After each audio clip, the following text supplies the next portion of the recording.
लोकसभा चुनाव 2024 के पास आने के साथ ही विपक्षी दलों के इंडी अलायंस में सीट शेयरिंग के मुद्दे को लेकर तनाव बढ़ने लगा है।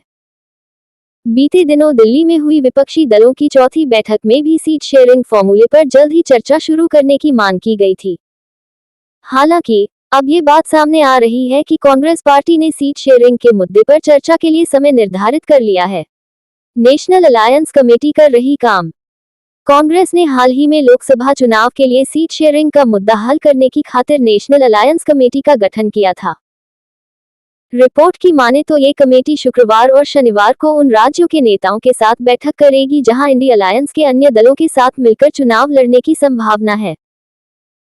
इसके बाद ये कमेटी कांग्रेस अध्यक्ष मल्लिकार्जुन खड़गे को एक रिपोर्ट सौंपेगी जिसमें उन सीट की लिस्ट भी शामिल होगी जहां कांग्रेस मजबूत स्थिति में है।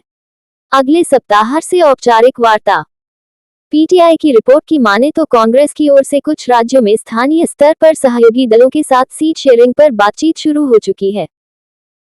हालांकि नेशनल अलायंस कमेटी की ओर से मल्लिकार्जुन खड़गे को रिपोर्ट सौंपे जाने के बाद अगले सप्ताह सीट शेयरिंग के मुद्दे पर औपचारिक बैठक शुरू होगी। गठबंधन पर आखिरी फैसला राष्ट्रीय परिप्रेक्ष्य के मद्देनजर लिया जाएगा। ममता और उद्धव ने फंसाया मामला। ममता बनर्जी ने अगले साल होने वाले लोकसभा चुनाव में बंगाल को अकेले ही परखने की इच्छा जताई है। उन्होंने कहा है कि बंगाल में टीएमसी लड़ेगी और बीजेपी को हराएगी। बंगाल में केवल टीएमसी ही बीजेपी को सबक सिखा सकती है, कोई अन्य पार्टी नहीं।